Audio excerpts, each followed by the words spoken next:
William, over to you. Okay. Good morning, good afternoon, and good early evening for those who are on the western side of the continent. Welcome to day 3, which is actually the last day of this workshop on leadership and resource mobilization.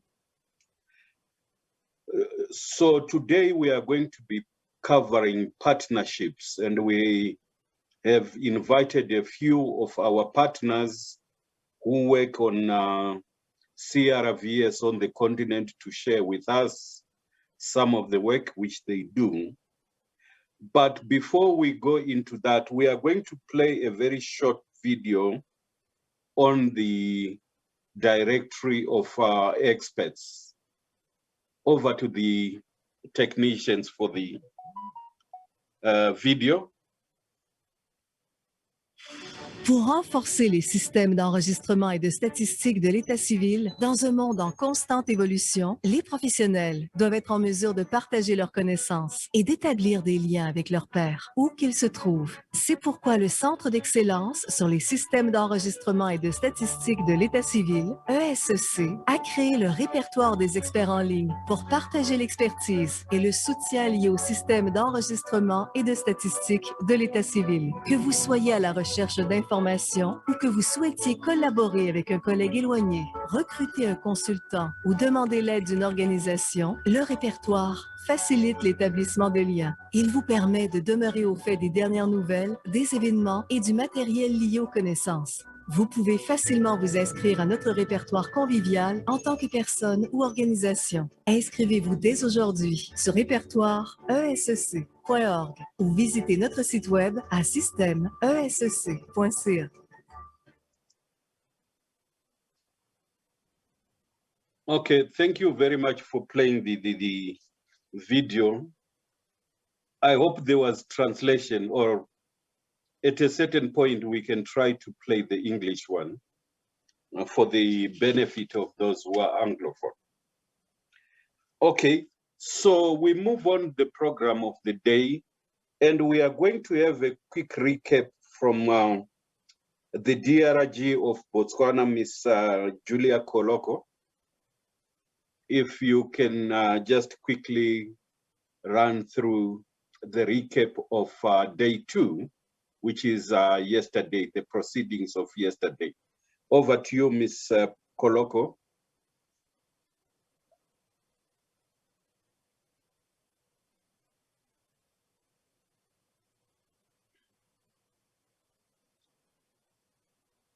Okay, is Julia online?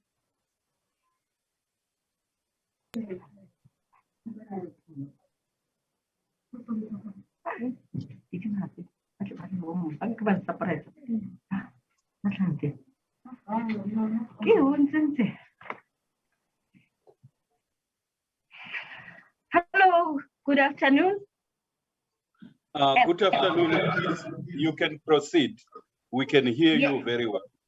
Okay, sir. It's a surprise. I didn't know that I'm going to do a recap. But anyway, since yesterday I did participate, I will try my best to recall the discussion for yesterday. That's fine. Just go through whatever you have. We will remind each other. Thank you. Yes, yesterday the program covered some items. Yeah, it started by the previous day recapping, but it dwelled much on resource mobilization and utilization, how we can mobilize the resources, how we can decentralize the resources to various places for civil registration, how we can utilize the resources effectively and to benefit the community. It touched on the financing and human resource and technical repositioning and data On financial, it talked about the financing, how we can get our finances, who can finance our services, how can we source the finances from our partners.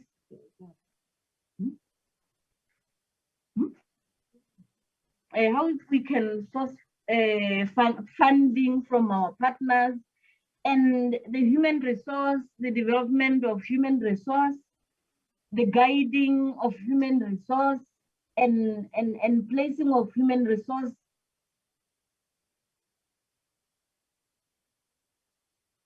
The technical provision, where can we get technical advice, partners, and all other agencies that are more or have more expertise, and data utilization. We talked about it. We talked about the review of how to the review of how to generate funds internally. Like in our case, the government is funding our services, and every year we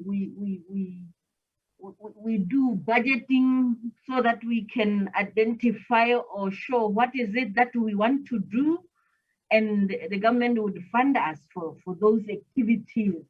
And throughout the year, we'll be reviewing how much we have done, how much we have spent, how we have spent it. Is it aligned to the intended result or activities? It was covering the lobbying of mechanisms.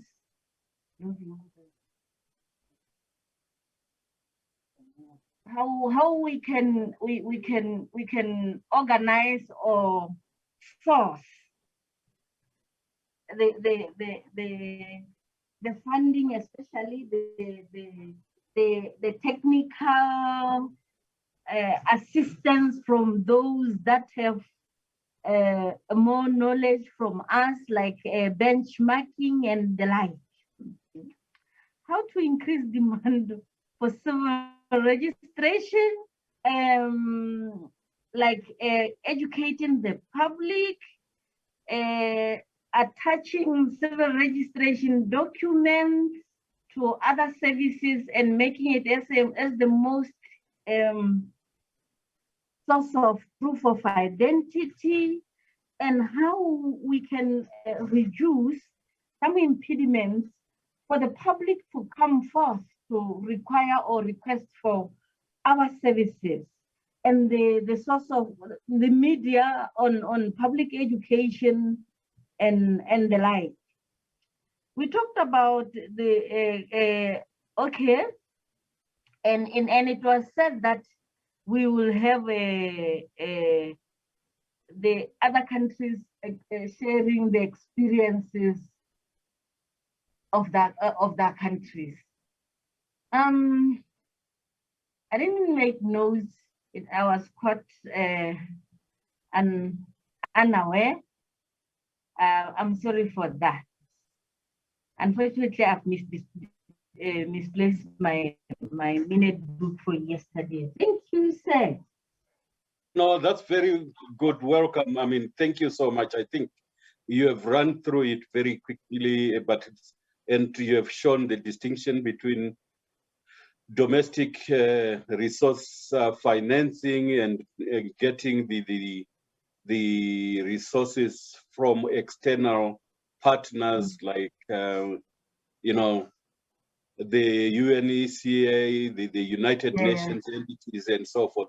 So that's very, very critical. And I think from my opening remarks, one of the things which I really emphasized was that, you know, the civil registration is a public good.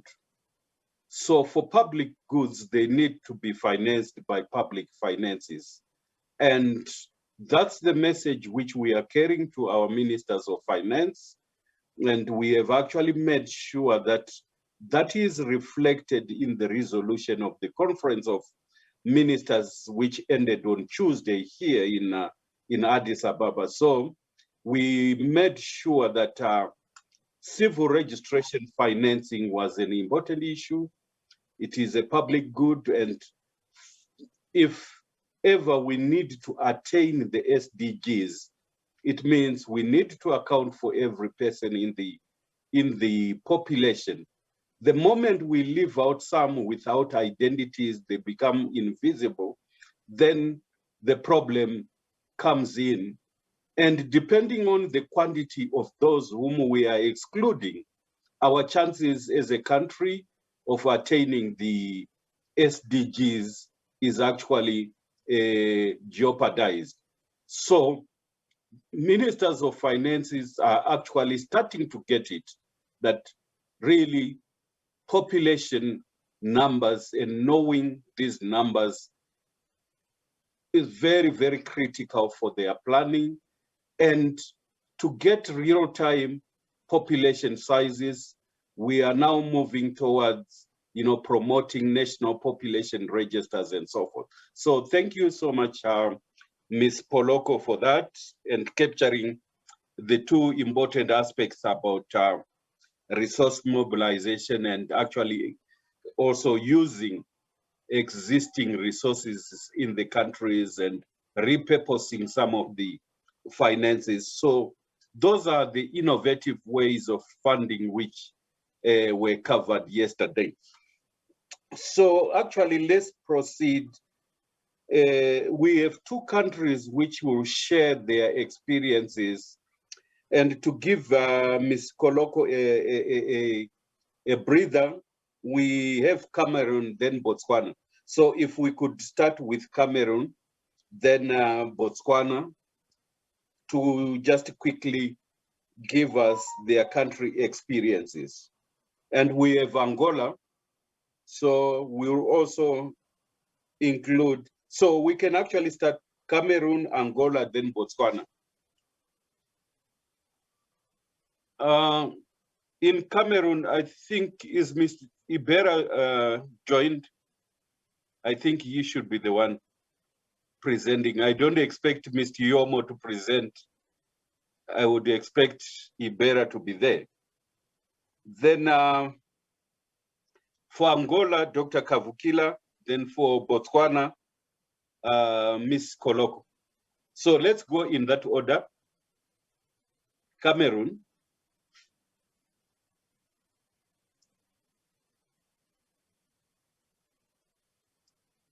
Ibera usually joins with the name remittances.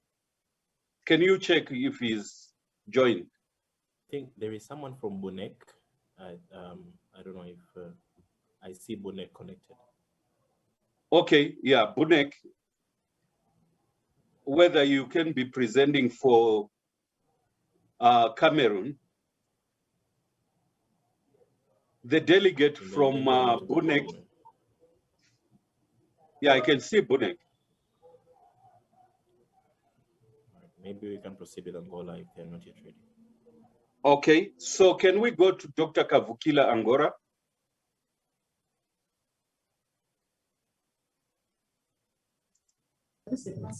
Hello, bon dia. Good morning. Yeah, go ahead, we can hear you. Sim, nós podemos ouvi-lo, pode prosseguir. Can I speak on behalf of Mr. Kovokila? He right now is trying to connect. He is having difficulties with his sound. He is active right now. However, he has not been able to get feedback, particularly images. So if possible... Okay, we can move to Ms. Koloko again. Unfortunately, we couldn't get that too. Botswana.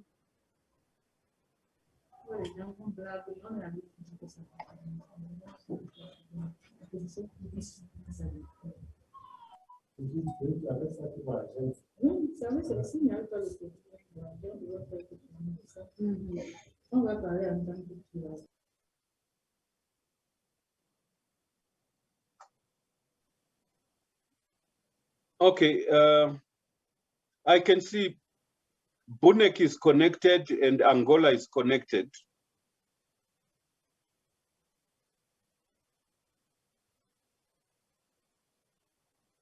Okay, Bunek, can you go ahead? The delegate from Cameroon. Allô? Go ahead. Bonjour, madame. Oui, s'il vous plaît, l'expert va nous rejoindre tout à l'heure afin de vous faire un partage. Nous allons vous rejoindre tout à l'heure pour partager notre expérience. Mon chef sera là dans 5 ou 10 minutes pour partager son expérience.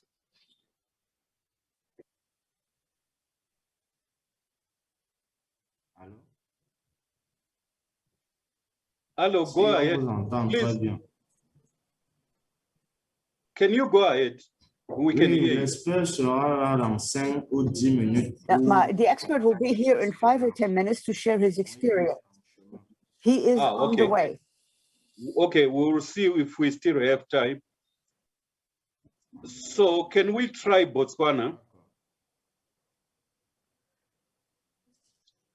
I think we are having problems with the, oh, Botswana, I can see. Miss Koloko, you are coming online.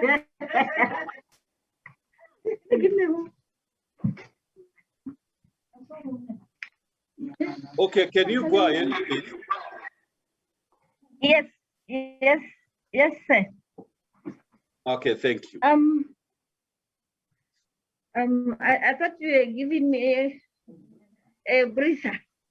We tried to give you a breather. Unfortunately, the other two haven't joined. So you can go ahead. Yes, sir. Let me start by saying the civil registration in Botswana start from as far as 1918, sorry, 1918.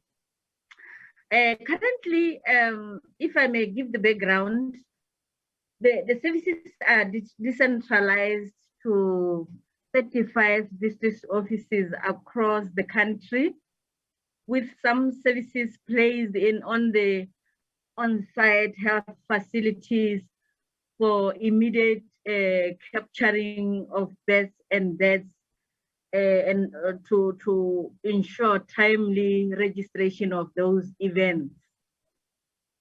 The rollout for the on-site registration is still ongoing, so we can cover all the health facilities. Botswana recognizing civil registration as a public good. The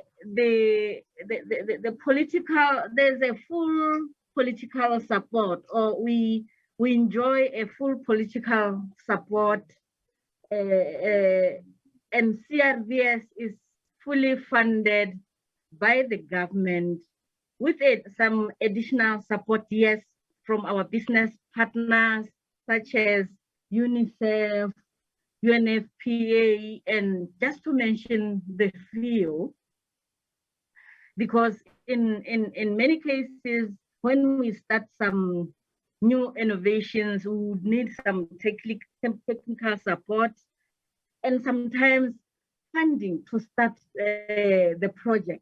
So our business partners are always with us, assisting on that aspect. Even the manpower and skill development is provided by the government. So it is the department is fully under the Ministry of Home Affairs and is catered for by the government. We have the majority of registration services being births and deaths and national identity systems, which are automated.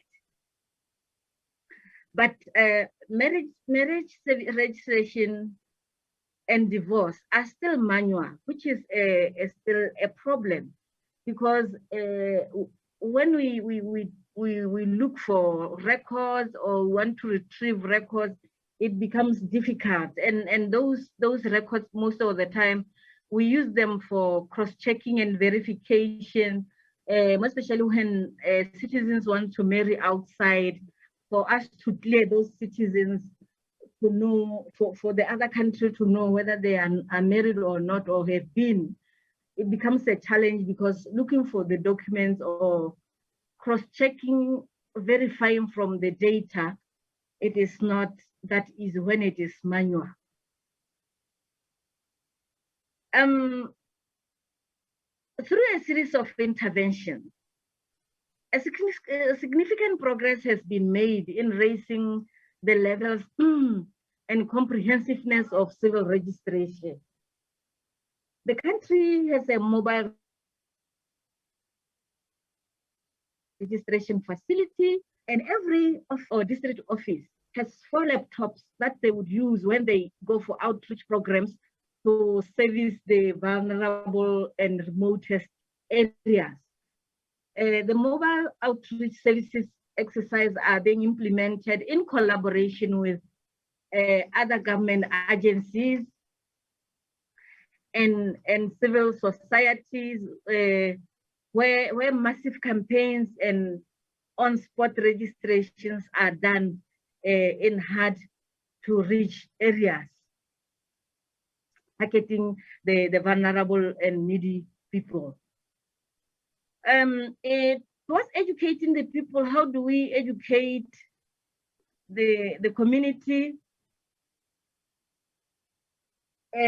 on the importance of civil registration?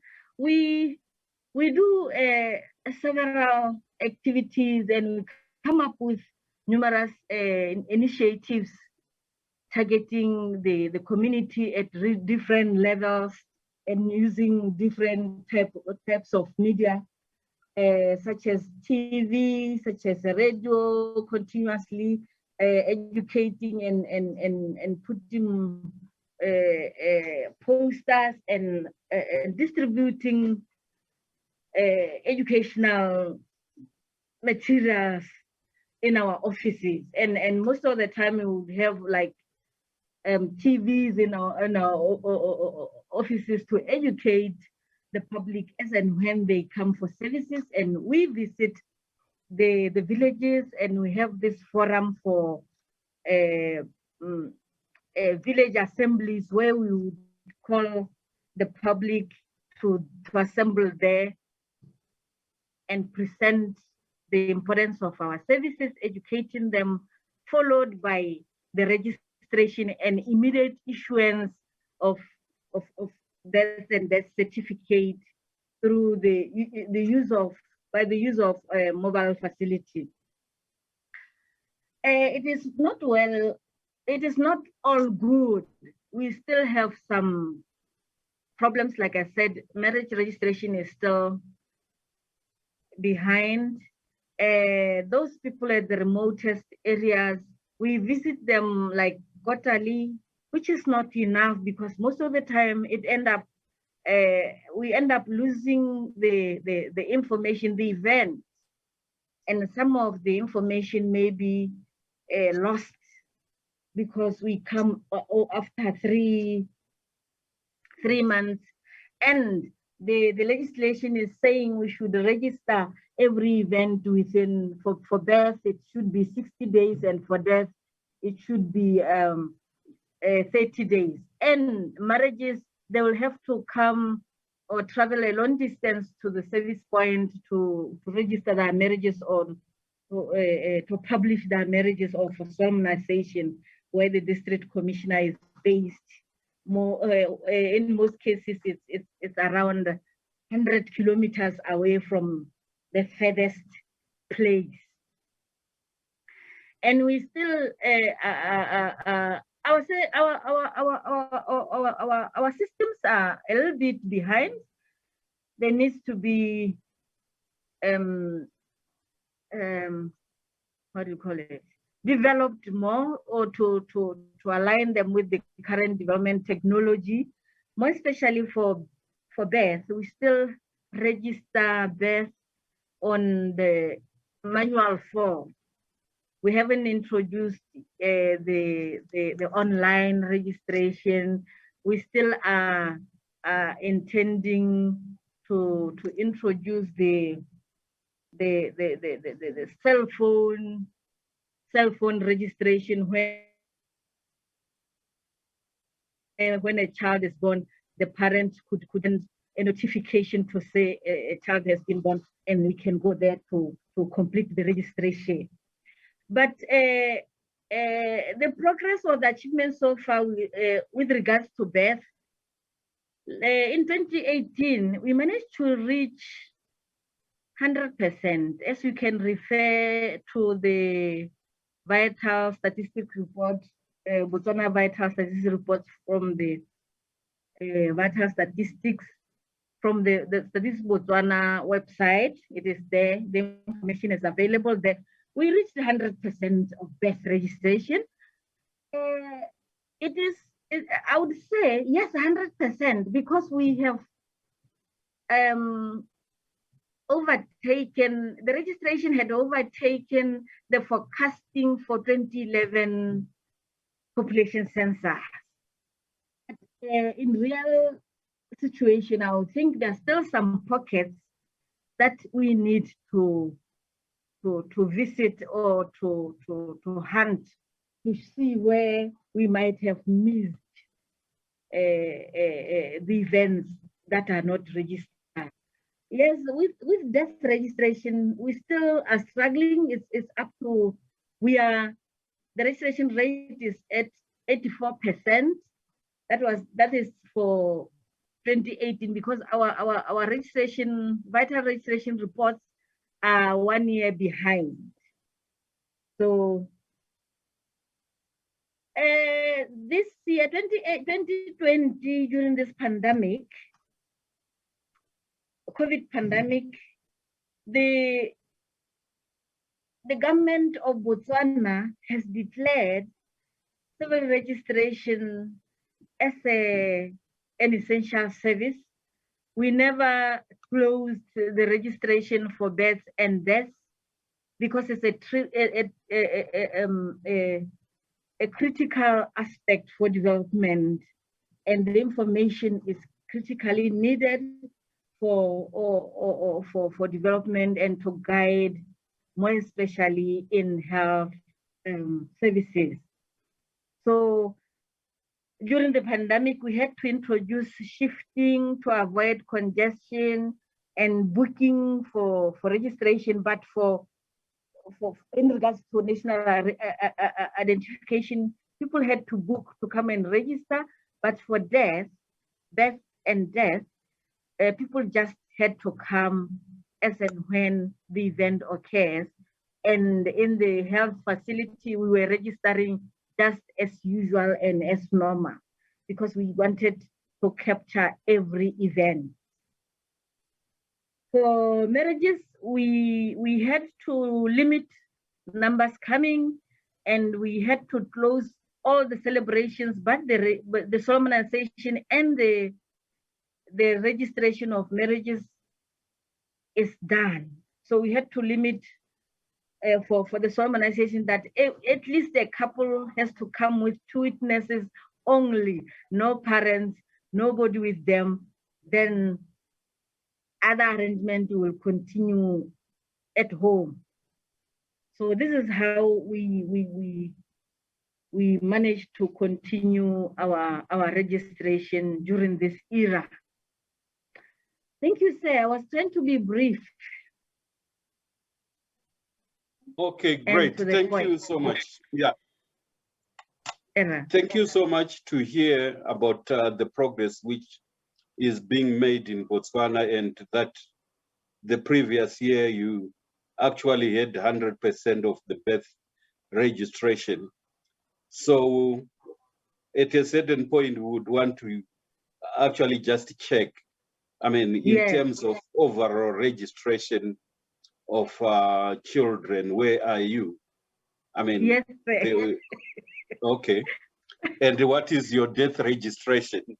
You might, but at least it's encouraging that if in the immediate, past, you have actually been, registering 100% of the births, then obviously in a couple of years, you would have caught up, and the overall registration will near universal. So that's fine. Thank you so much, Botswana, for that. Okay. Can I check whether Cameroon is now joined or Angola? Oui.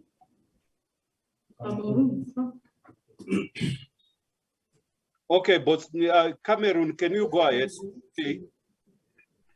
Please, can you try to make it in 5 minutes? Oui, madame, merci beaucoup. Nous voulons d'entrée de jeu vous remercier au nom de monsieur. Yes.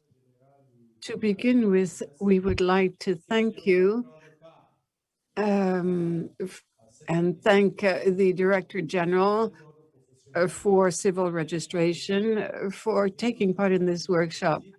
But unfortunately, he cannot be here today. He has mandated us to express our complete gratitude to CRVS for this wonderful initiative that has allowed us to benefit from very useful information on leadership and resource mobilization. We have learned a great deal, and we will implement all of the lessons learned from this workshop to improve CRVS systems. That said,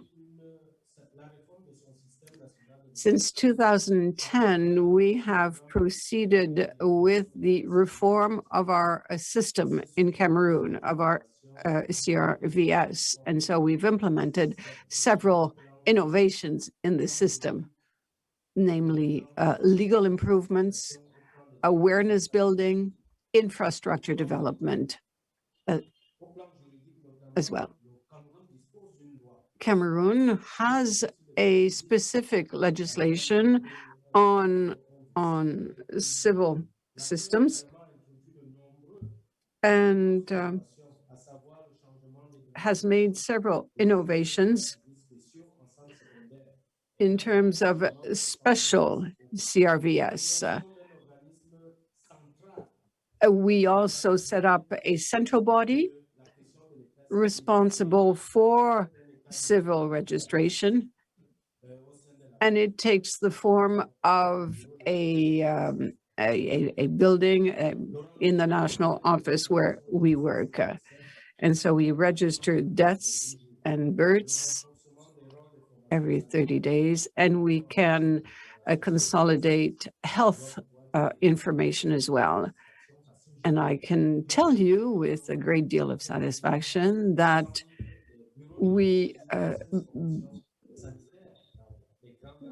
have civil registration offices within the health system in Cameroon, within health facilities. In terms of our organization, we have facilities in the 360 areas, and in the to bring the service of civil registration closer to the population, we have 2,400 centers that work throughout the entire territory. In terms of institutional partners, we have several groups, institutional partners, and all of that comes under a pilot committee that the Civil Registration Administration manages. In terms of functionality, I can tell you that the country has done assessments in 2016, 2017. The interpreter apologizes. There are a lot of sound disruptions on the line. And so we have noted a number of gaps and weaknesses in terms of training, a lack of awareness, a lack of measures allowing us to guarantee a better optimization of the system. Poor records, lack of ITC or computerization. In terms of the registration rates, the last investigation or the last assessment of the Institute revealed that for registration of children of less than 5 years, we were at 66%. And for deaths, we were at 70%. So we are now trying to conduct another survey to try and update these statistics and get more recent information. So to improve the system, I need to have access to civil statistics. And so we adopted a program in 2010 in that respect to reorient our system and to be able to do cross-checks. In that respect, we are involved in different activities in Western Africa.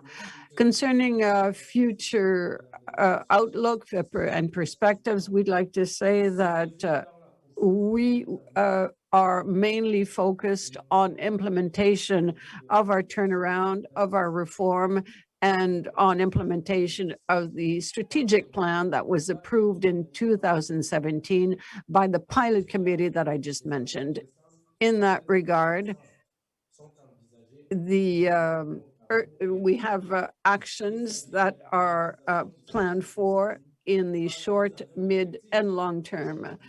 And so implementation of all of these steps are planned for based on what we assessed in 2011, and namely on computerization of our system. So I would like to say that this is underway, and I thank you for your kind attention. I do believe I have respected the time that was allocated to us. Thank you very much. Thank you, Mr. Ibera. Thank you so much for sharing the Cameroonian experience. Let me quickly move on to Angola, please. If you can make your intervention in Angola, 5 estamos minutes. presentes. Muito boa tarde. Aqui Good fala afternoon. Carlos Cavukila, diretor nacional. I am Carlos Cavukila. I'm speaking on behalf of Carlos Cavukila from the Republic of Angola. Alô? Estão me a ouvir? Yeah, go ahead, please. Pode prosseguir. Alô? Go ahead, we can hear you. Obrigado. Muito obrigado. Meu nome é Carlos. Thank you. I am Carlos Cavukila. I'm director of the CRVS of the Ministry of Justice of the Republic of Angola.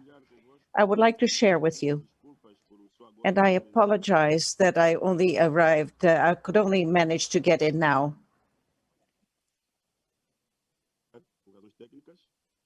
Technical problems. But we united the two versions with the direction of identification at national level. And we created a single organization, which is the National Direction of Identification, Registration, and Civil Registry. With this merger, it is possible now to integrate the databases from the National Identity System, as well as birth registry, marriage and death registries, That is all in a single database at national level. We are also developing a program of the birth registrations and the the issuance of ID documents. Since January 2020 to this date, we have registered 2,299,243 citizens for the first time. From this number, 30% are children between 0 and 5. During the same time, from January 2020 to now, we have attributed 1,300,320 documents issued to national citizens. Our challenges are immense. In order to attain this, we needed to add volunteers who were assisting us to arrive in the more remote areas of our country. They have used resources that are very scarce, but we have to do this. We have to be careful with our expenses,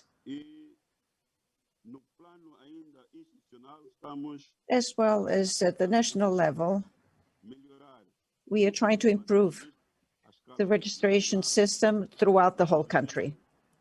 We're introducing new technologies, IT and communication, and where not possible, we do the registration in books, because as you know, as to infrastructure of telecommunications and electrical energy, the country is not 100% covered. As I said, our challenges are immense to improve the registration system. The reality of the country is in order to lower registration to as soon as the child is birthed and already being able to have an ID card, a registration produces already the ID card. We are introducing a unique number that's used by all operations so that we can integrate the national database, which we administer, and other system operators such as Social Security. The number of ID documents is already, the number on your ID system is already your Social Security number. Once he's registered, he already has a number of Social Security. That is a single number throughout the country. This number is also valid for taxation. It's the same number that in the ID is also the number for your registration with the taxation department. We are going to re-examine our system so that we can update it to the current time.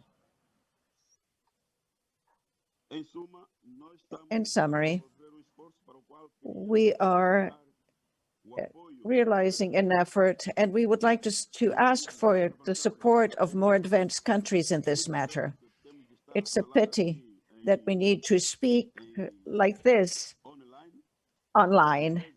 Sometimes the personal conversation is so much more clear, but we have to accept the reality now, and this is the new reality, which is the pandemic, which sometimes creates problems to develop the new problem of making the registration system widespread. I hope I have shared something that we are doing, and I hope once again that we may gain your assistance and that you can help us so that we can reach our objectives which go up to 2022. We intended to register 5 million inhabitants who were never registered before, and also to give them an ID card until 2022. Any help that you can give us would be in the sense of helping us find resources to help our volunteers who were assisting in this process of civil registration, especially those people that are being sent by the churches and who come from the youth organizations. Thank you very much. Okay, thank you, Dr. Kavukila. I think we'll need to engage on a one-on-one basis and see how we can mobilize some technical assistance for Angola. But thank you for actually bringing out your problems and which we can see how to deal with them. So possibly in the next coming weeks, let's try to engage with Angola and see how to address some of your the problems you are confronting. Thank you. So we now go on to the next session, which is on development partners. Without further ado, let me start off with the Center of Excellency for CRVS. And Annette, if we can try to keep to the 5 minutes per presentation, please. We'll do Annette, so. please. Thank you very much, William. Can you hear me? I hope very well. Go ahead. Thank you very much. And I can see my picture is also coming perfectly today. So thank you very much. Thank you for all the countries who's presented. I just want to say for those of you who joined us maybe a bit later, that the Center of Excellence, we are of course absolutely thrilled to be part of this workshop and being able to co-host it. This is all what we are about. So just to speak a little bit who we are and what we do. We do a lot of things. I'm just focusing on a few things. But one of the things we do is to facilitate access to knowledge, information, and expertise. But we also generate new information through supporting research and knowledge material and handbooks and tools. And we, of course, we do all this together with our partners, such as UNIGA, and we are having a vital strategy here as well today. And this is all to make it available for experts and practitioners as yourself to support all your program on country level. Yesterday, we had a poll, and that poll basically asked you how UNIGA's online platform had influenced your country policies and programs. So many of those are also supported by us. And 46% of you said that these platforms had somehow influenced your program. And we're very happy to see that some of the knowledge that we do generate and share is actually being used on country level. But we also found that 54% of you responded that you haven't yet used the information or that has been made available on these platforms. So I would like to now encourage you, because it's important that what we develop is also being used. So it could be very interesting for us to know what is it that would be useful for you for us to research and develop knowledge material about. So if you could just take like 15 seconds to drop, what do you think should be our focus next time that we host a workshop? You can do it in the chat. If all of you know how to use the chat, just drop a few lines.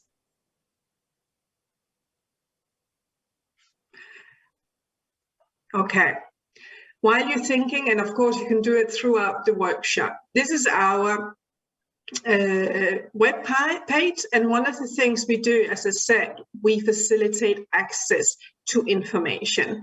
So this is the Center of Excellence. As you can see, when you come in, there's various areas you can read about our work, but also the Director of Experts, our library and country profiles, and that's what I'm just going to quickly go through. So one of the things that we have developed is a resource library on civil registration and vital statistics. That's where you can go in and search for relevant material in the area of civil registration. It's all categorized. Then we have also got the African country profile.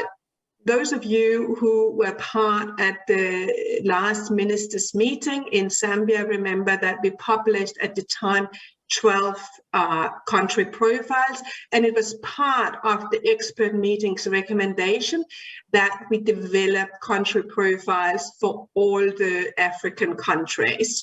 So since then, we have been very busy.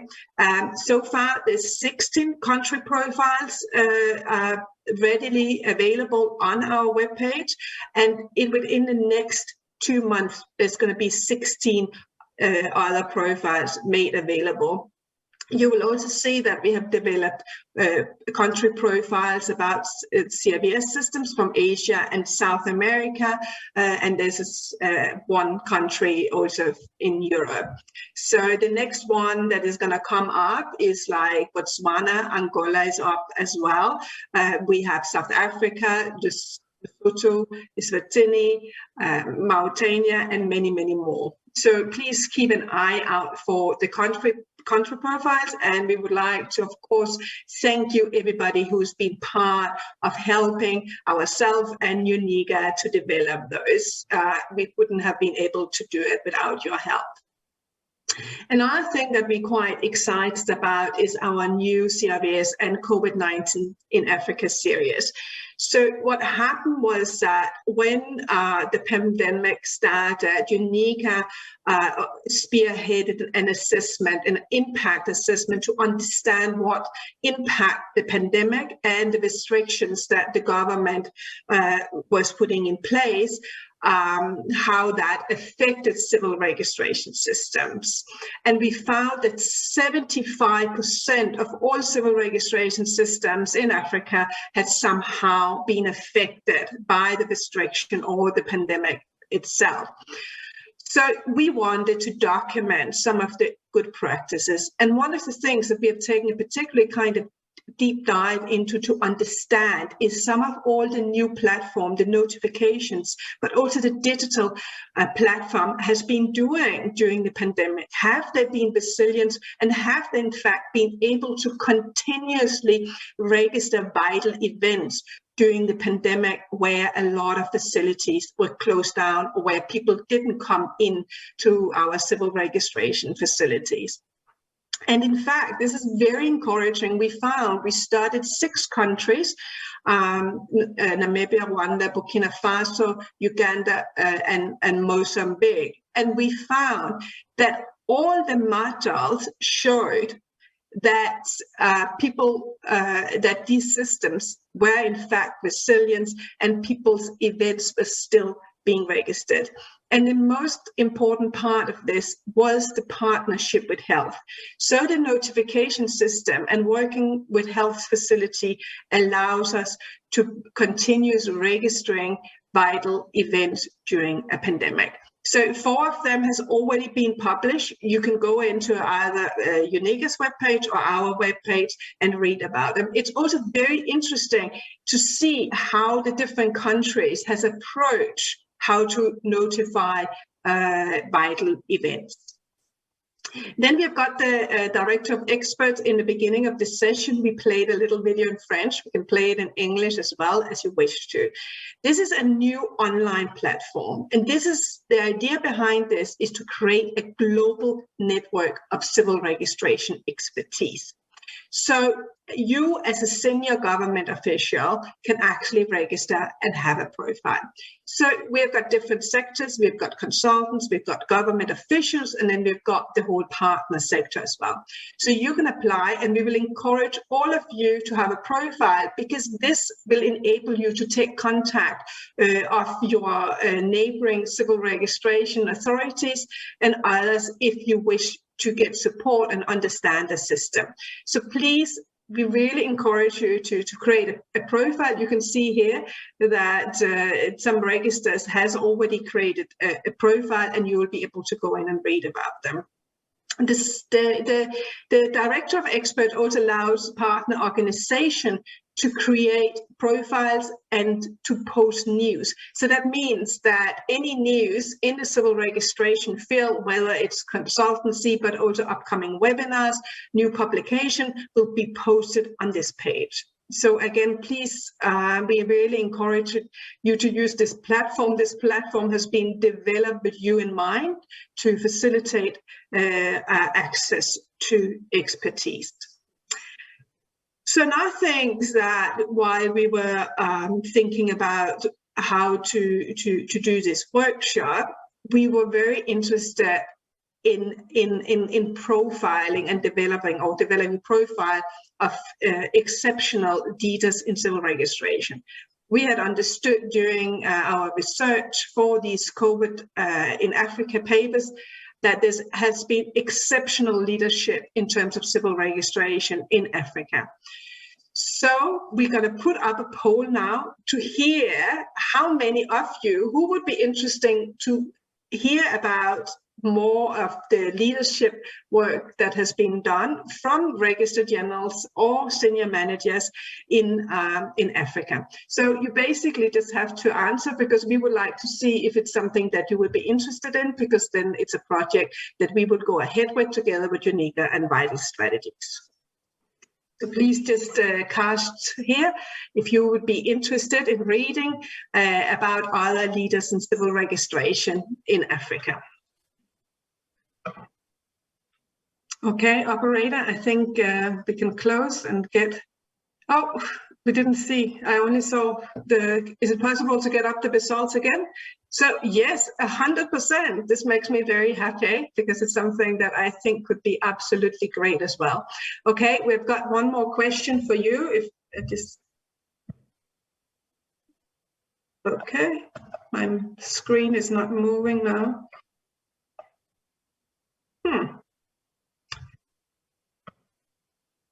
Okay, but we can cast the next poll, because that's what the next one.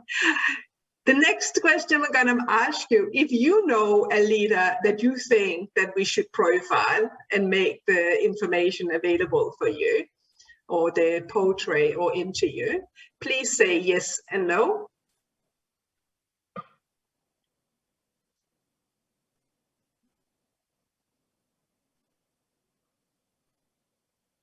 I think we can close the.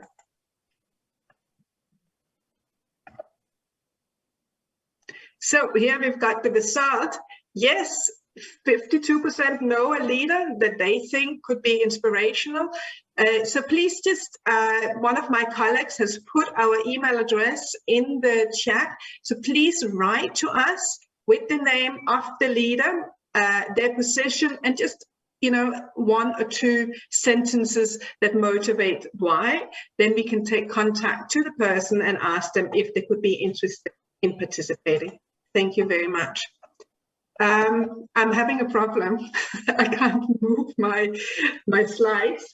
So I think by that, I'm just going to thank all of you and hand it back to William.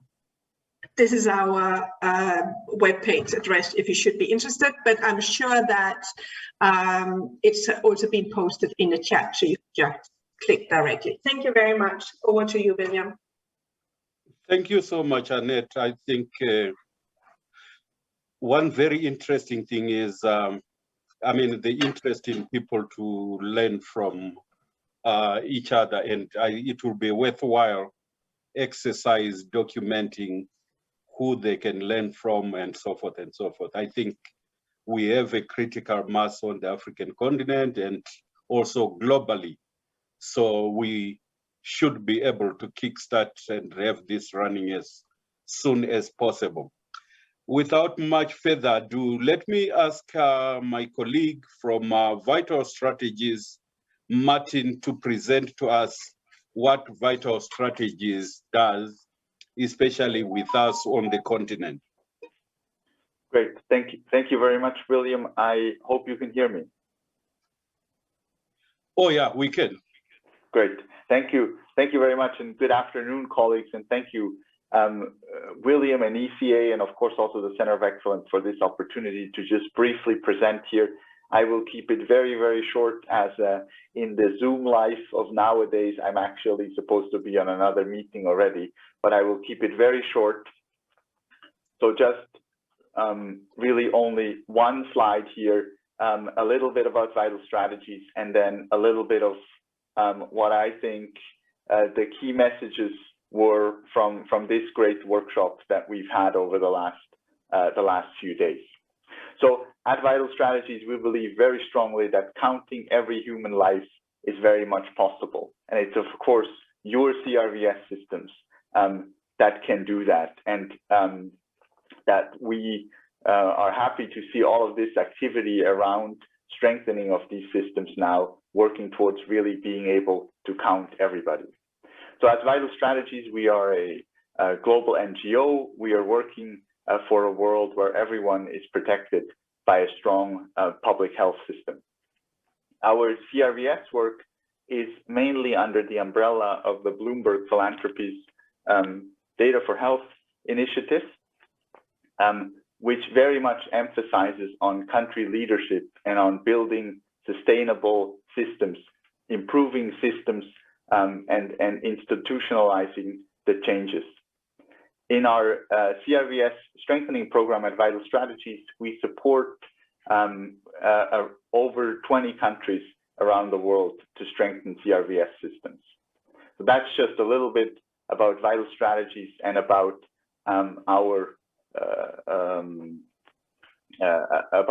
program. Now, I wanted to emphasize on or discuss briefly three key points from the last 2 days, right? And the first point is the importance of keeping in view practical steps for CRVS system improvement. I think that we saw that very well on the first day. These CRVS system improvement steps, they could be even things that are seemingly small. We saw that in the experiences from the turnarounds in Namibia and in South Africa, some of the front office improvements. So really having the view of the practical improvements that are possible, we believe is very important. Now, that doesn't just apply to the small changes with labeling doors or showing the customers how to get to the service that they're trying to go to, but we also believe that this keeping in view the practical steps also applies to really the large changes. So also there, keeping the perspective on what practical steps, really operational steps, should be taken to improve the systems. And we believe that's possible to do that by having a strong client-centric perspective. So really looking at it from the point of view of a family that is trying to register the event, and also having a very strong process-centric approach. As we also heard, again, from Duncan and colleagues, looking at business processes and improving business processes. And on this matter, we have worked with ECA, the Center of Excellence, ESCAP, which is the Economic Commission in Asia, on a framework that will be released in April. And so please do keep a lookout for that. The second point that I wanted to highlight is this phrase that, or what Zoran pointed out, the paradigm shift, and really the opportunities that come with CRVS. And it's up to us, or it's up to you as leaders in CRVS to show the critical role that CRVS can play for all of government priorities, to really illustrate how CRVS can be a key priority for all of government. And I think the one topic, and William, you have mentioned this several times now throughout this workshop, the one topic I think that is important to stress there is the importance of population registers. It's really the population register that will enable the full potential of civil registration for all of government. And I think that that's where we need to be talking about population registers. And then the last point that I wanted to highlight is basically you. It's the champions and leaders in CRVS. And as Annette has just said, and as the poll also just showed, we are very much interested in working with you and showing the role of champions and highlighting the role of champions and leaders in CRVS to strengthen your systems and to show the path to that leadership and the success of that leadership so that others may be able to benefit. I leave it at that, and thank you very much again for the great workshop. Over to you, William. Thank you.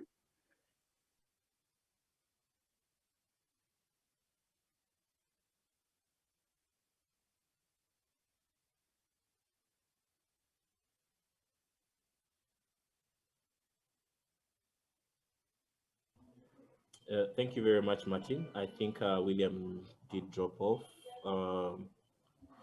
So next we could next we could start on the next presentation, and that will be with UNICEF. Is it Edward who's going to present?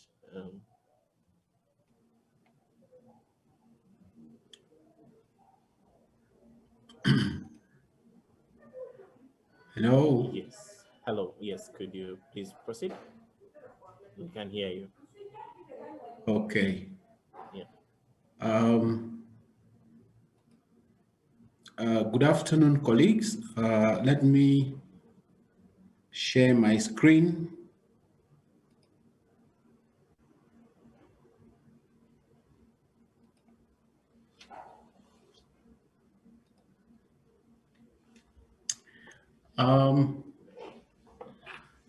Colleagues, all protocol observed. It's a great opportunity to be part of this conversation. And in UNICEF, we believe that CRVS starts with the first critical document in life, which is the birth registration or the birth certificate. So I'm just going to share a few slides on a campaign we launched last year, which is tagged under the No Name campaign. Last year in June, we launched this campaign with the African Union. Actually, it symbolizes that birth registration is a passport to citizenship. We believe that birth registration is so critical to the CRVS system as a whole. So the campaign has three objectives: to raise awareness on birth registration in Africa, to accelerate birth registration towards universalization in 2030, and to implement concrete measures to modernize birth registration. So in line with the spirit of this workshop, we wanted to share a framework which we called the FLAIR, which is a leadership framework for moving from talk to action. And we will show how we can use this framework on the No Name campaign to advance birth registration. So the first, the F stands for focus. we think that it's important to consider birth registration as a key issue and obtain commitment and pledge from the government and partners. So we encourage all the CRVS actors, specifically the Director Generals on the register here in this call, to really have a focused approach. The second is leverage, which is leverage investment in digital health and education solutions with an IDD approach to ensure universal birth registration by 2030. The IDD stands for integration, digitalization, and decentralization. And many countries in Africa are already implementing this model. So we need to leverage opportunities that we have now around digital health. And there are many other solutions around online learning that can be very, very useful to improve the birth registration and CRVS in general. The E stands for engagement, which is directly engage communities and schools as a platform to identify non-registered children and build on social and child protection system. Quite often, the way the service is provided is that people go to look for service. I think there should be a paradigm shift here, where we should go, and one of the colleagues just talked about it, is how do we build a clientele for birth registration? How do we go to people? How do we engage so that we demonstrate the importance of that service to the country and the nation? The last one is A, which is accountability.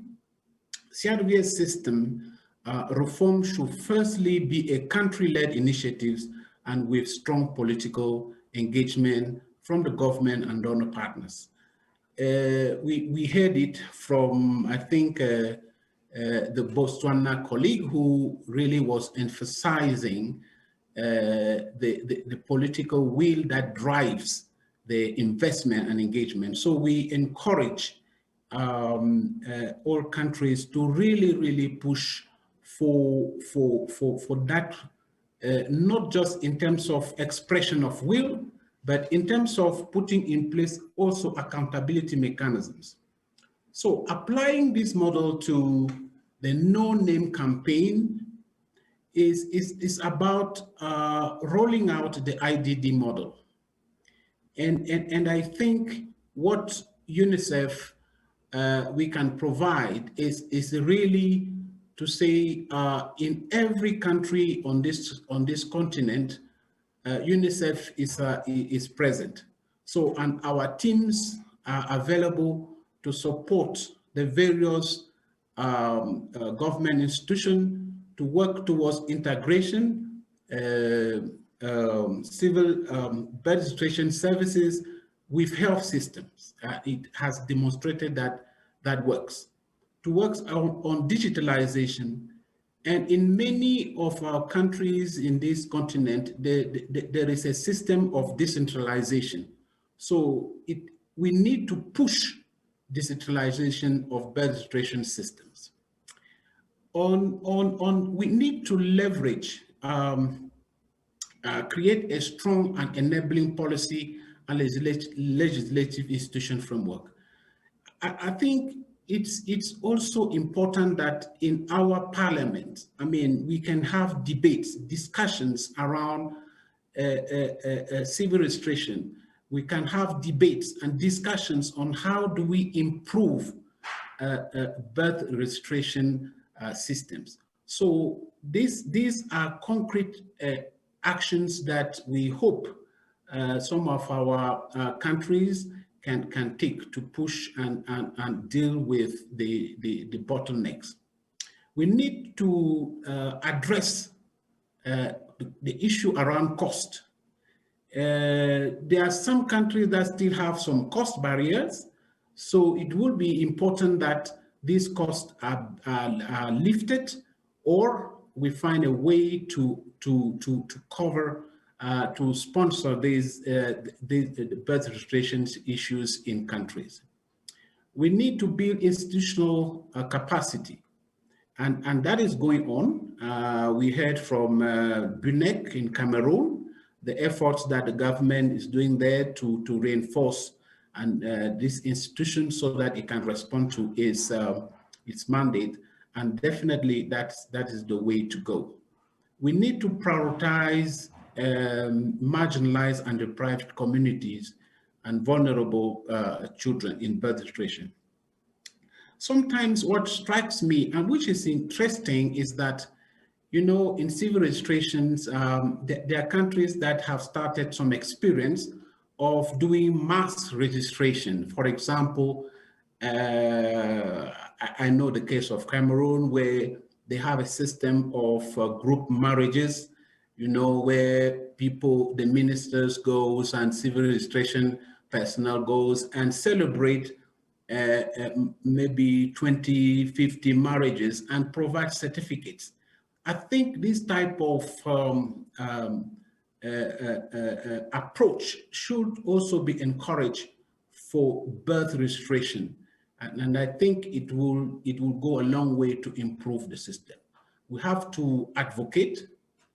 We've already mentioned that, for financing birth registration activities, and also foster partnerships.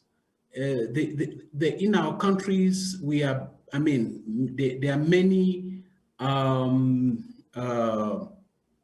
telecom companies now engaged in social,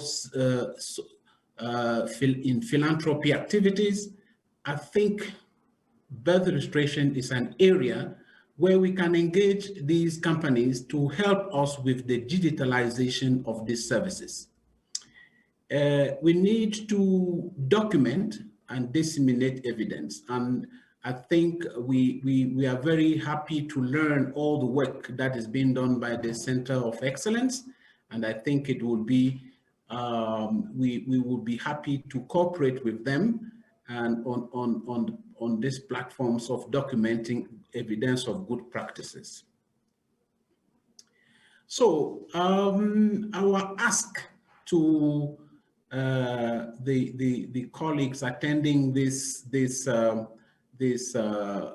discussion is really to join the campaign. I mean, the No Name campaign really portrays the commitment that we have as a continent to ensure that justice, the first justice, is done to a child, really by giving them an identity and a name. So we want everybody to be an advocate for that, because if these children are not registered from birth, there's no way they will be counted as citizens, and that's the beginning of the failure of our CRVS system. So that's what we had to share with you. And as I said, in every country, UNICEF is engaged in improving birth registration system, and our colleagues are open for cooperation and working on specific projects. I thank you. Right. Thank you so much, Jevin. But you hadn't. I think every one of the colleagues is aware of Edward, and you did not give us a brief about what you're doing at the UNICEF AU office. So maybe just to briefly tell us about yourself, specifically you, and then I think the colleagues will also reach out to other colleagues in UNICEF. Over to you. Thank you, colleagues. I was rushing to go straight to the issue. My name is Jefte Mvondo. I'm the Policy and Advocacy Specialist for UNICEF Office to the African Union.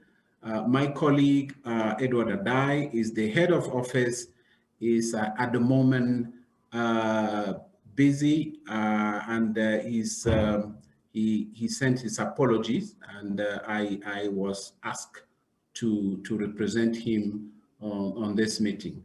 I thank you. Right. Thank you very much. And thank you so much for the presentation. I think in the interest of time, I will want to welcome Maletela from the World Bank to also give us a few minutes of your time and also to tell us more about what the Global Financing Facility is doing at the moment. Over to you, Maletela. Thank you very much, Hosea. I hope everyone can hear me. And thank you to the Center of Excellence and UNECA for this opportunity. Am I able to share my screen, please? Yes, please proceed.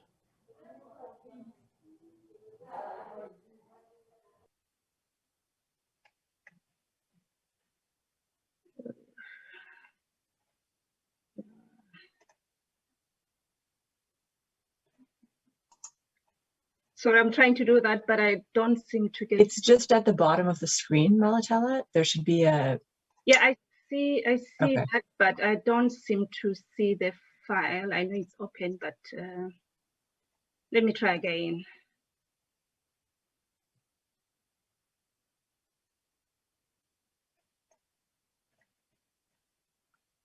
Anyway, in the interest of time, let me.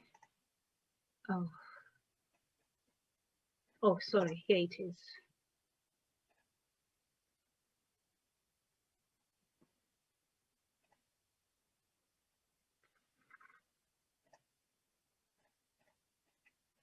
So could you put it in presentation mode?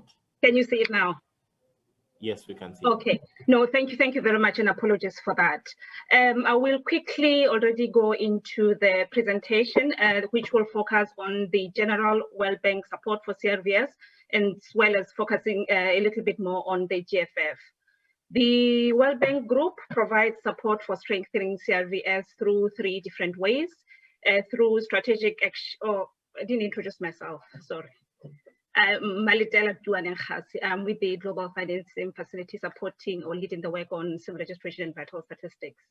So I was saying there are 3 ways in which the World Bank supports CRVS. First is through the Strategic Action Program for addressing data gaps, with CRVS being one of the priority data sources. The World Bank Group Data Council endorsed the 2016-2030 Civil Registration and Vital Statistics Action Plan as part of the Strategic Action Program for addressing development data gaps. The second one is the work on Identification for Development, ID for the initiative, that is focused on supporting progress towards identification systems that enable access to services and rights for all. It brings various global practices within the bank to provide support for ID systems, including CRVS. The third one is through the Global Financing Facility for Women, Children and Adolescents, which contributes to global efforts to end preventable maternal, newborn, child and adolescent deaths, mainly focusing on the health sector and working directly with the Health, Nutrition and Population Global Practice in the World Bank to support the work on CRVS. Just to emphasize that the GFF is a partnership that brings together key stakeholders that drive progress on health and nutrition outcomes through a government-led country platform. I'll provide a little bit more details on that. In general, the support for CRVS has been provided through the scaling up, the Global CRVS Scaling Up Plan for 2015-2024, the CRVS e-learning course that is hosted at the World Bank, which continues to see increasing number of people enrolled and completing the course, as well as financing specifically for CRVS with funding from the International Development Agency, IDA, and International Bank for Reconstruction and Development, IBRD, which are loans that countries take from the World Bank, mostly co-financed with grant resources from the World Bank. In many instances, CRVS is supported as a subcomponent within health projects, with just one country so far that has just a CRVS specific project, which is Laos. The support for the countries also include technical assistance. The other way is through advisory and analytical work to support CRVS strengthening, which includes research, the diagnostic reports that ID4D produces, support for CRVS assessments and strategic plans, and other analytical work. Now, focusing specifically on the GFF support for CRVS, it's through the co-financing that is earmarked specifically for CRVS as a contribution towards providing data for tracking and ultimately improving the health and well-being of women and children. Overall, the GFF is a mechanism that uses just modest amounts of grants to catalytically bring programs to scale through 4 main ways. Leveraging domestic government resources. So it doesn't come just as a grant, but it works together with domestic government resources that are allocated. Financing from IDA or IBRD, which is mostly what the loans that countries take from the bank. And aligned external financing, that is working in collaboration with other partners and resources from the private sector. The GFF currently supports 36 of the 67 eligible low and lower middle income countries, working directly with the ministries of health, given its focus on the health of women, children, and adolescents. Countries are selected to receive support through a process that aims to balance country demand with available resources.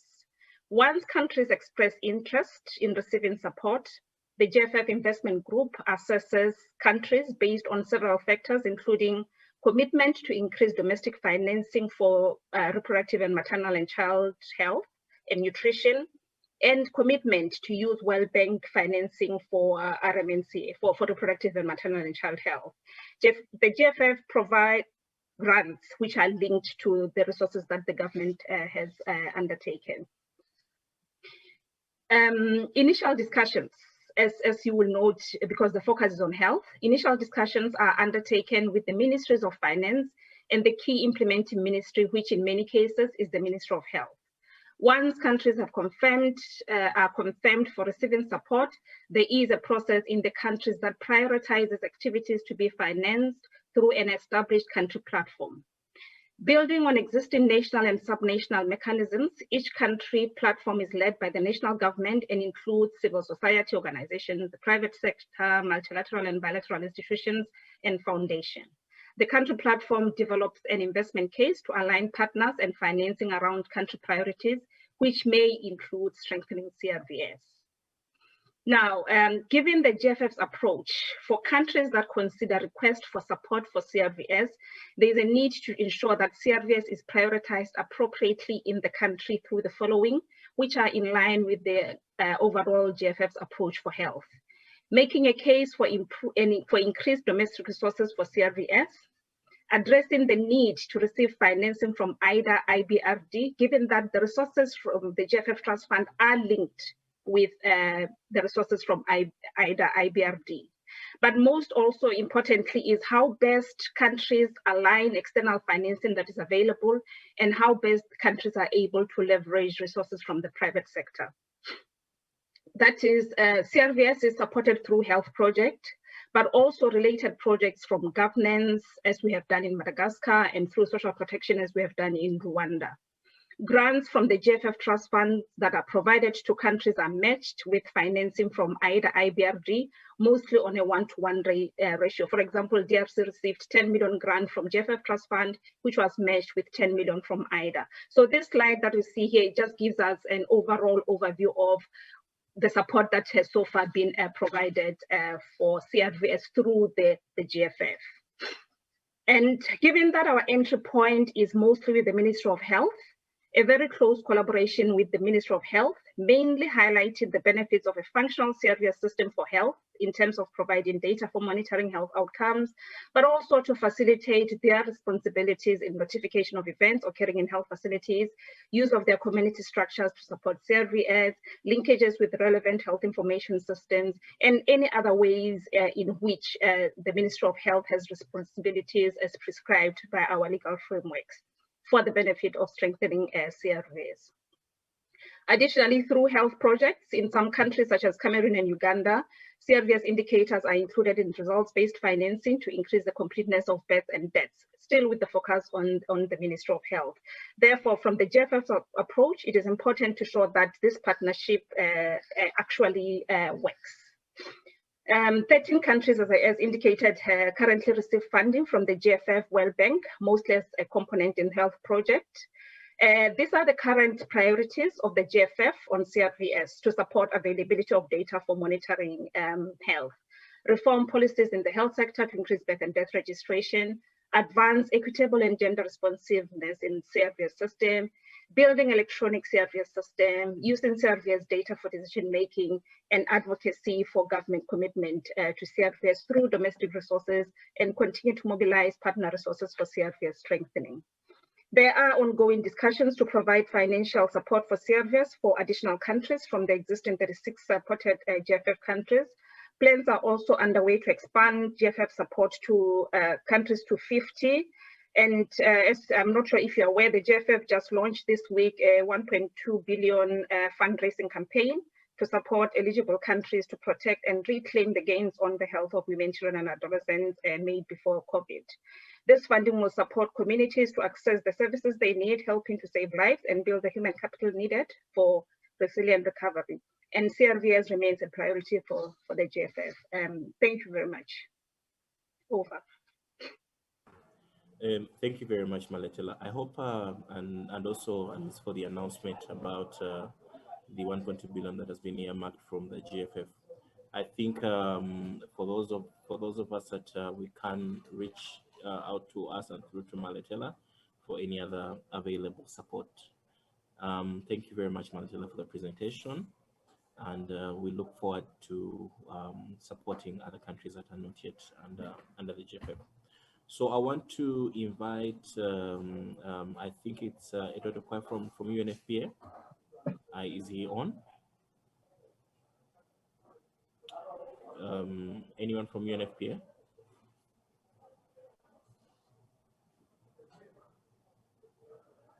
Edward, are you on?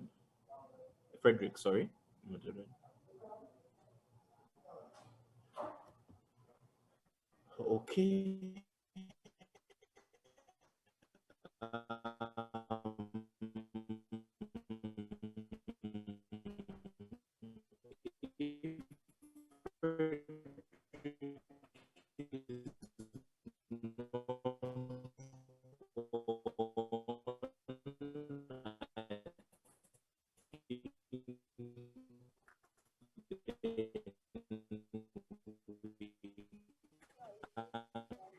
Sorry, Jose, your voice is not coming through.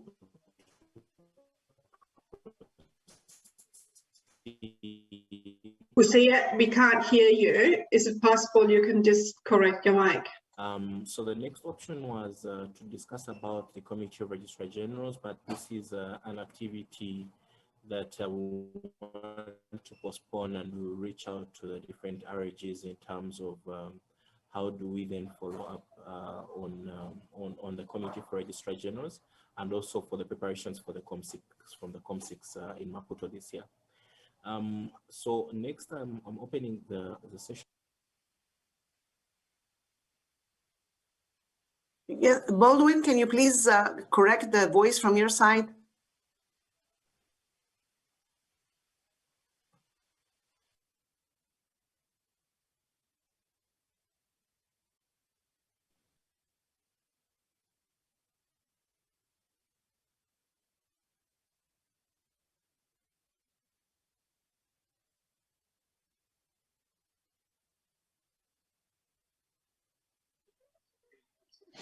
Yes, please. I'll reach out to him and find out so we can continue. But I hear him speak in the background. I think he's having a network issue. It's okay. I'll look out for him. Over to you now. Okay, thank you very much. Can you see my screen? Yes, we can see your screen. Just click on so we can see your slide. Yes, you go perfectly through. Thank you very much. Thank you very much. Okay. Greetings, everyone from WHO Geneva. My name is Aza Badr, and I'm responsible for supporting the strengthening of CRVS systems from the WHO office in Geneva. Happy to be here in this gathering of civil registrars, and many thanks to William and Jose and the team for organizing this very important event.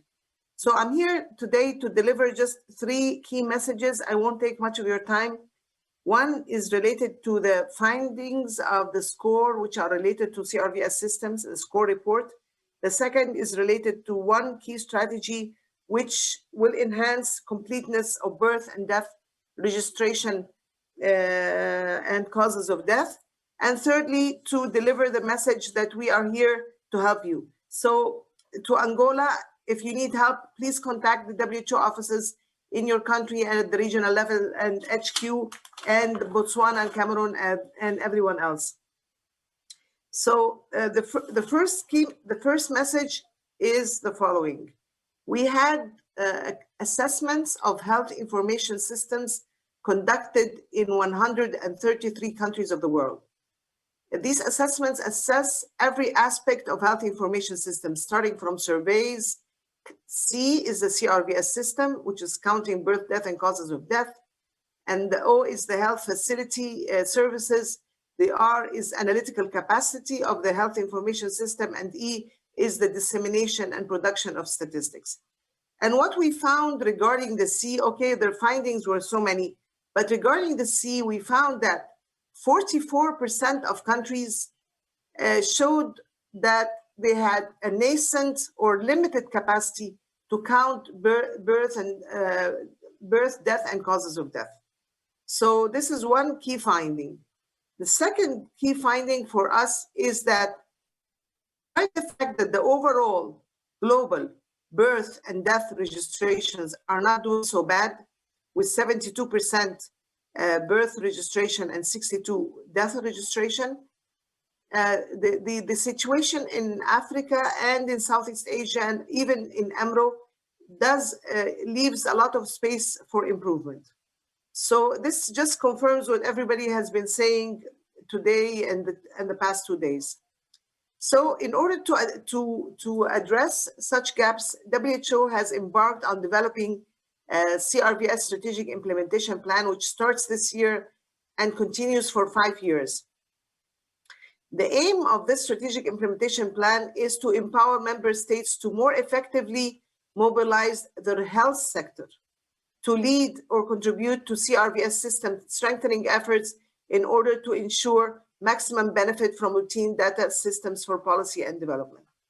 And that this strategy is based on 4 key strategic objectives, but the second one is the one that I told you about, which is the key intervention. The SO1 is what we normally all do, which is strengthen coordination between the CRVS partners, whether at the national level, the CRVS stakeholders, or at the international level. So WHO will use its convening function to do that, and that is understandable.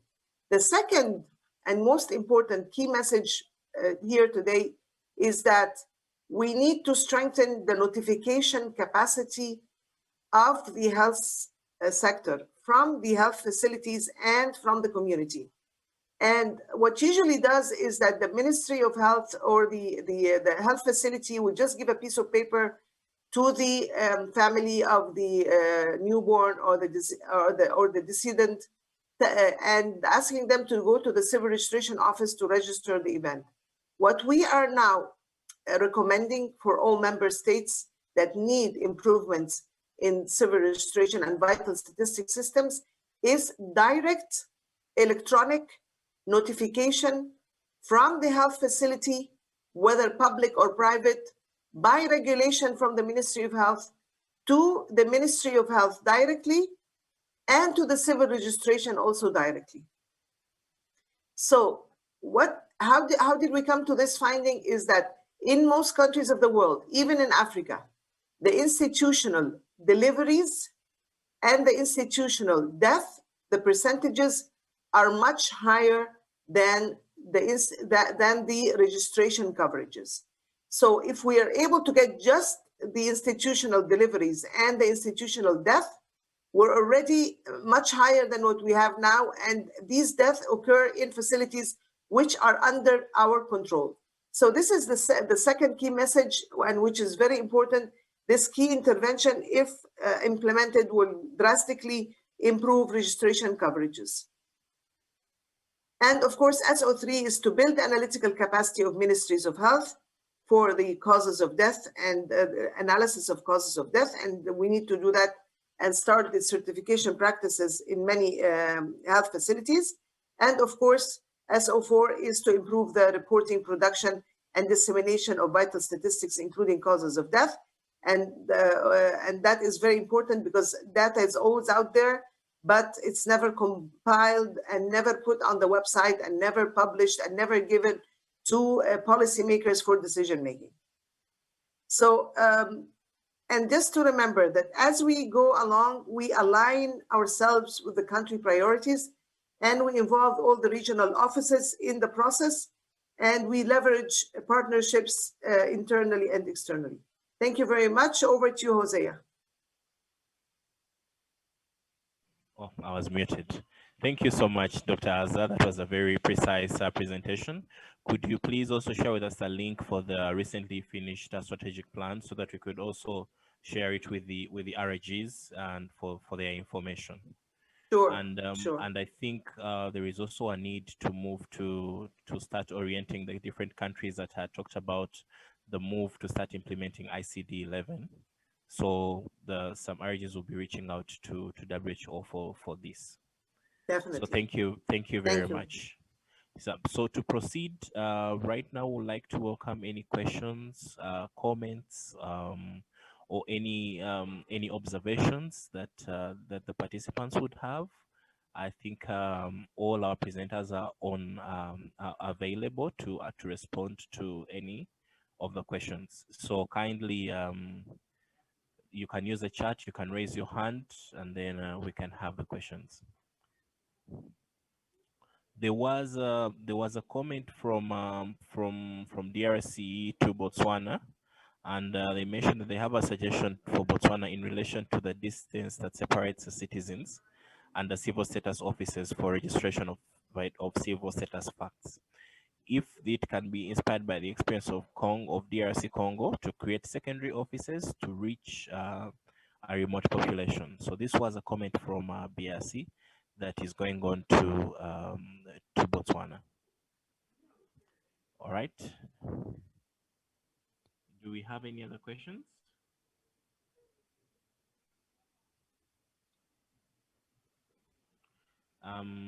Could we request to run the video in English on the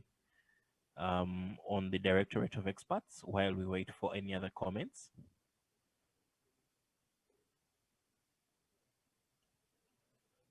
All right.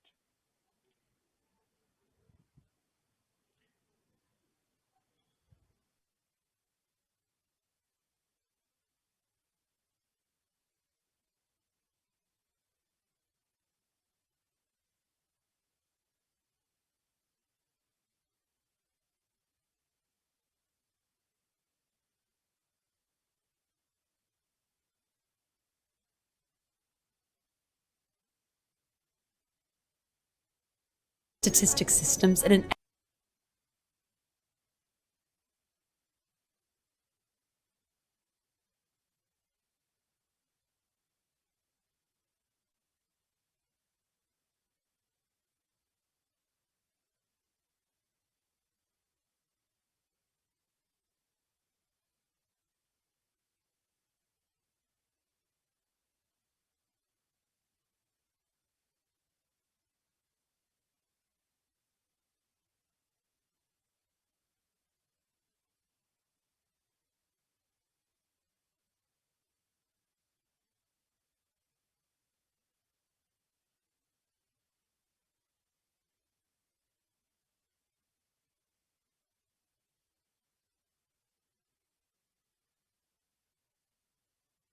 Right.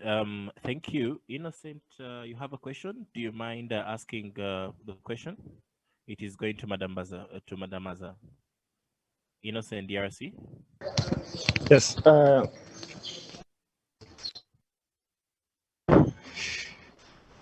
En fait, Osea, alors, Oui, oui. Salut. salut. En fait, je voudrais juste savoir si I would just like to know if Mrs. Badra, who spoke earlier, is her office linked to the national office so that, one, the national office be informed of the existence of the strategy from 2021 to 2025, and two, what are the supports that the local governments can expect from that office to contribute to the implementation of that 2021-2025 strategy. Thank you. All right. Merci, Innocent. Dr. Azar, the question is to you. Please Yes. respond to it. Thank you very much. Thank you very much for the question. Very important question. We have an office. I'm sorry, which country were you from? DRC. DRC. Okay, we do have an office in DRC, a WHO office in DRC, but and that they also have a health systems person, and then we also have the regional office. Our colleagues there, Humphrey and Benson and Hillary. But if you want, you can write to me directly, and my email is here. Can you see the screen? Is it still on? Or maybe I think you can send it in the chat as well. Yeah, maybe I'll put it in the chat. You can write to me, and we in WHO are well. We can provide technical assistance, and we can do capacity building for the facility to put systems in place. We are now working on an electronic platform so that the countries can use it as a pret-a-porter system to register. I mean, not to register, to notify their birth, their death, the causes of death, and also if they're doing verbal autopsy, it can be integrated in there. And so we can supply electronic platforms for that. We can help with the analysis of the birth and the causes of death. We can help in the completeness analysis, capacity building for physicians, coding, capacity building and coding for ICD-11 or ICD-10, depending if the country is already on ICD-10, we can continue that. If they want to shift to ICD-11, we can also help do that. So basically, the whole system building, CRVS system building, starting from when the patient comes into the hospital until if he dies, or in the community if he dies, or the birth that comes into the hospital, until it becomes a vital event with the registration office. And we enhance the collaboration and coordination between the national stakeholders, the Civil Registration, Ministry of Health, and the Statistics Office, so that they can collaborate and talk about their numbers and meet regularly and reconciliate the numbers on a quarterly or monthly basis in order to have a good national statistics that are representative of the country. So just write to me, and I will post now my details, and we are ready to support you in all kinds of CRVS system support. And thank you very much for the question. Thank you so much, Dr. Azal. For the bonsoir. Oui. Innocent. So, Madame Kabole, you have la question.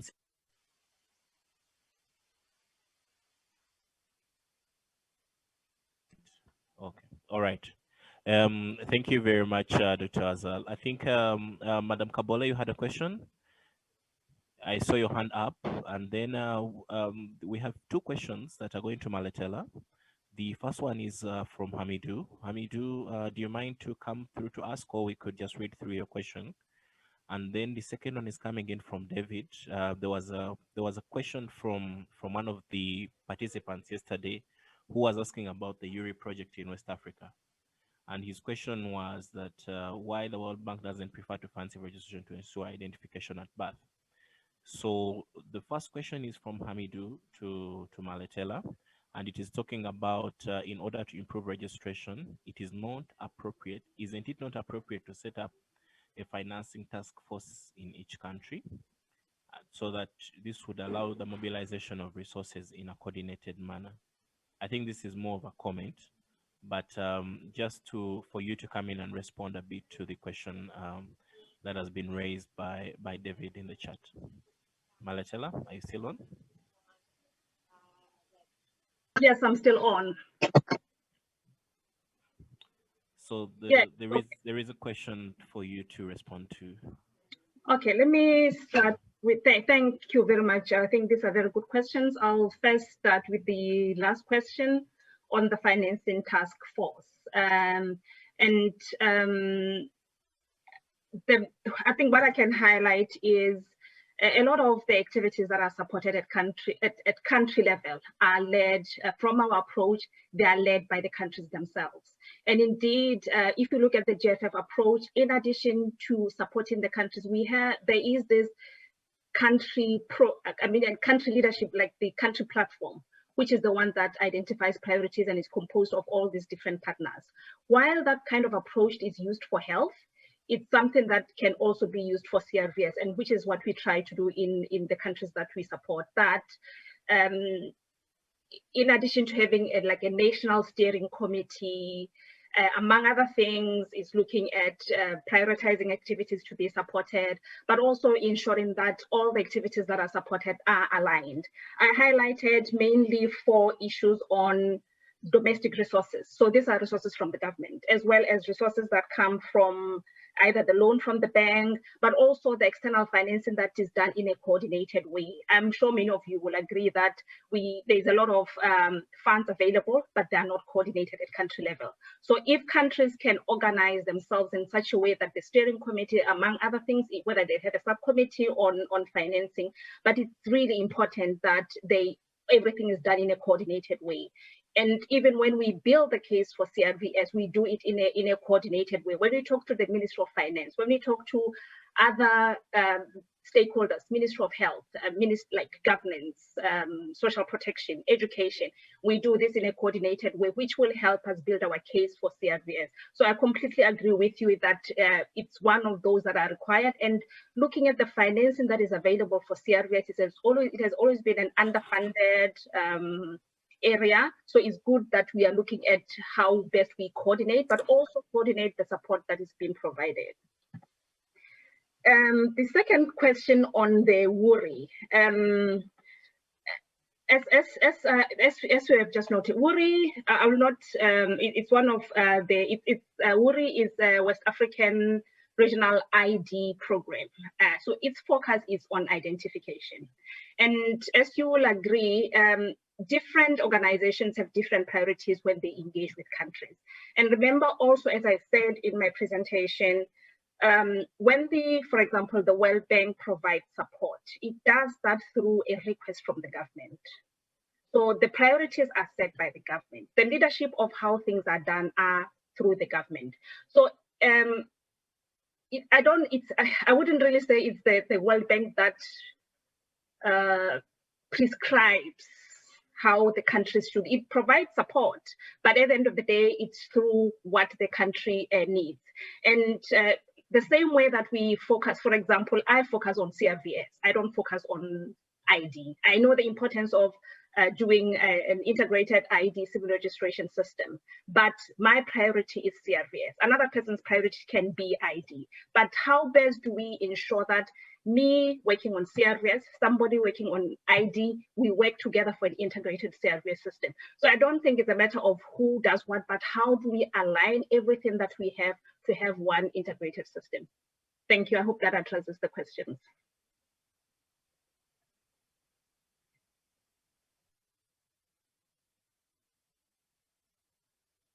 Yes, Maletela, it does, but there is still also, I think from Hamidou as well, is asking about the conditions of accessing what conditions for accessing the GFF in Niger.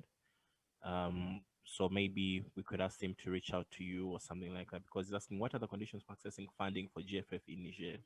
That is a question from Hamidou. Okay, maybe I can quickly address that because Niger is one of the GFF supported countries. So already it's a GFF country.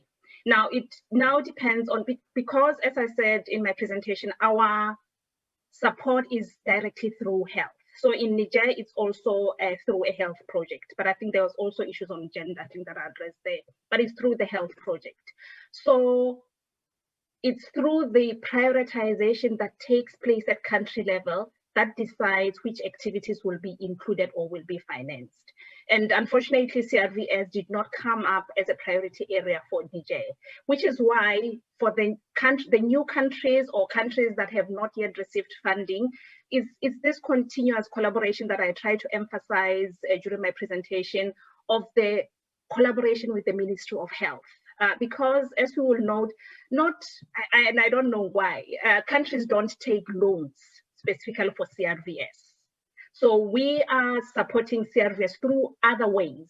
There is funding available for CRVS, but because it has to be linked with IDA or IBRD through the World Bank, we cannot directly work with a country if it does not take that loan, because our grant, and this is for sustainability purposes, our grant is linked to resources that the country has for CRVS.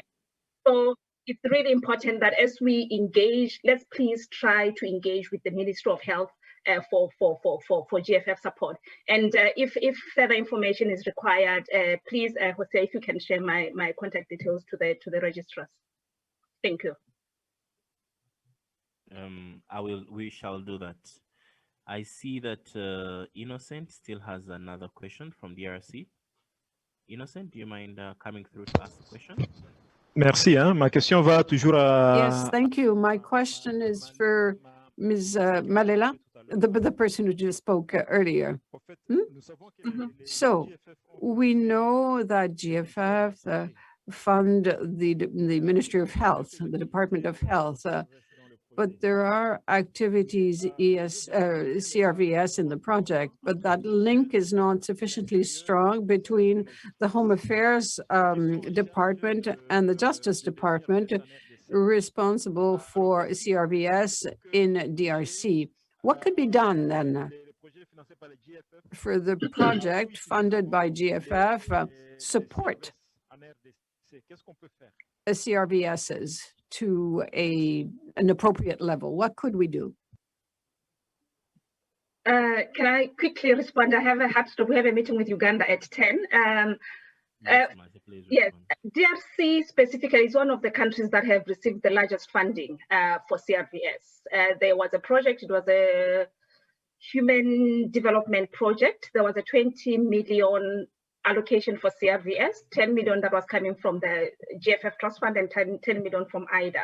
So there is a program, although in fact, I think the project has ended. So DRC has already benefited from it has already benefited from the allocation on CRVS. But in addition to that human development project, there is also a health project. So within the health project currently, there is no CRVS component, but CRVS was covered under the human development, I think human development systems. So support has already been provided. But if you need us to discuss further, please get in touch with me. And as I said, it's not, while mostly it's through health, but we are looking at other avenues which can be human development in this case. In other cases, it's social protection. In some cases, it's through governance. So we try as much as possible to see where a country is taking a loan and then try and see how best do we get CRVS component and link that with a grant that a country can receive from the GFF Trust Fund. Thank you, Malatela. I'll ask for 5 more minutes from us colleagues. I think we do have 2 more polls to run. I think we'll run the first poll and then I will have, did you find this workshop useful? So 5 is the highest score. So please, we have 30 seconds for you to highlight whether this workshop was, do you found this workshop quite useful? Right? Can we also run this? Can we also run the second poll as well? We first need to get the results for the first one, I assume. All right. Let's get the results then. All right. So we have at least 45% of us saying it's useful, and 39 saying it's moderately useful. So this is good feedback. Let's have the second poll as well.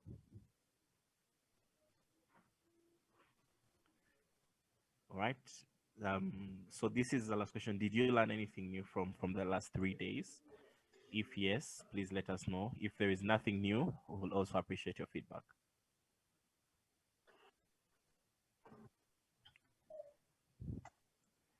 Can we have the results for that?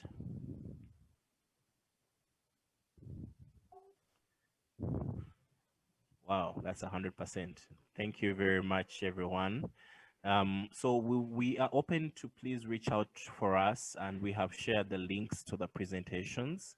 And we are, as you know, that we are always available for any support, and even that's why we had all the development partners and come through to discuss the different initiatives that they're doing. It has been a very fruitful 3 days, and I hope that whatever we've learned, we've been able to put it into practice. You can reach out for any case of any clarification. So to close this workshop, I want to invite Annette from the COE to give us a closing remarks. Over to you, Annette. Thank you very much, Hosea, and thank you so much to everybody. I'm very happy to see the positive polls, and I definitely think this has been very interesting to engage all of you through the polls, and we will look at the polls, and we will of course continue to improve when we are arranging these platforms. So first of all, thank you so much to all of you, to all the participants. It's been a pleasure to have you on this platform and engaging with you. And I'm happy, as I said, that you feel that at least you have learned something new, because that's what it's all about.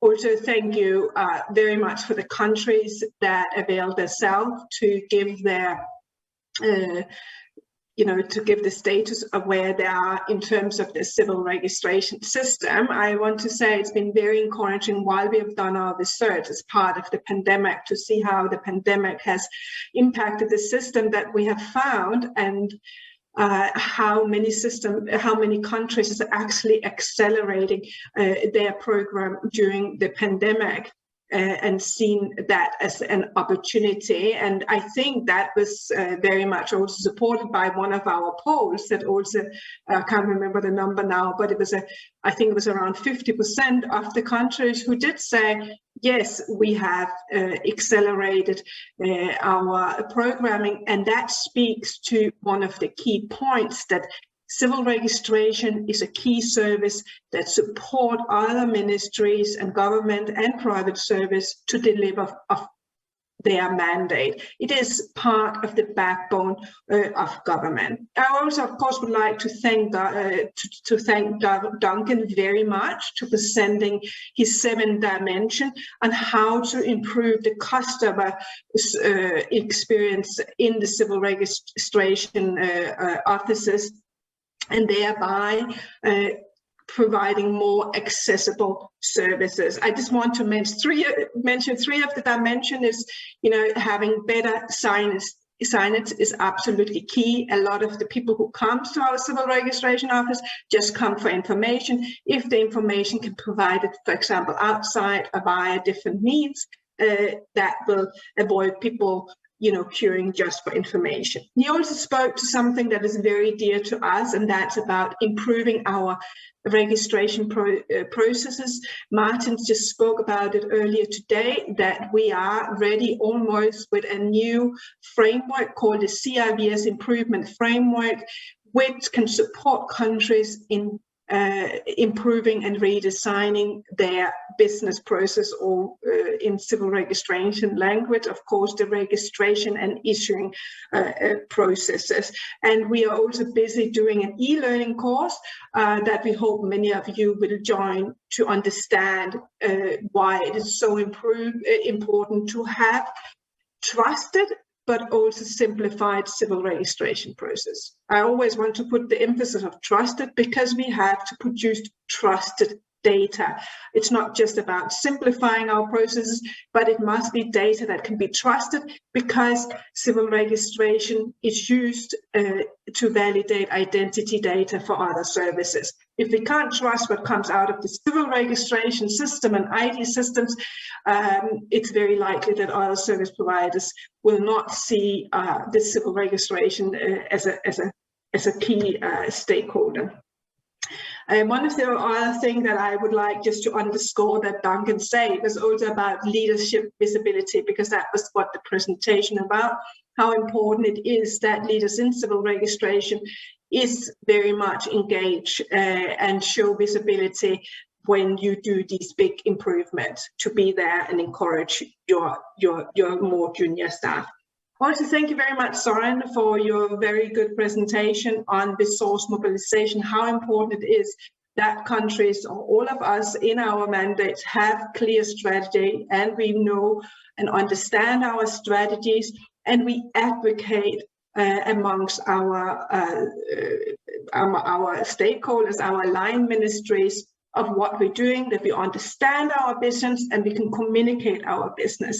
Again, here it speaks to the fact that the civil registration to a larger extent in the future and already is an absolutely key component for all ministries to deliver their services. Many ministries do not understand that, and you are the one who is responsible to communicate and advocate this, so that funding can also come towards improving of your systems. And I know it's not always easy, but we need to keep going. And we, of course, on our side also keep speaking about how central civil registry and ID services is for the mandate and for improved service. So that's going to be the basis for all e-governance programs in the future. And you need to play a central role in mobilizing that. So with these few words, I would just want to, on the behalf of UNIGA and Center of Excellence, again say that we are here. We're making a lot of knowledge projects available. Please visit our websites. Please use the Director of Experts to identify expertise to help you with your programming and create profiles yourself, so that it's easy for Botswana to take contact to Cameroon if you believe that you can help each other. So with these few words, thank you very much, everybody, and until next time, goodbye. Thank you very much, Annette, and thank you to everyone, and thank you for accepting our call whenever we call you up, and even those that have worked behind the scenes. Thank you very much. So I hope we'll talk some other time, but we'd like to declare this workshop closed. And we wish you a good evening and a good morning for those that are starting their day. Over to everyone. Thank you.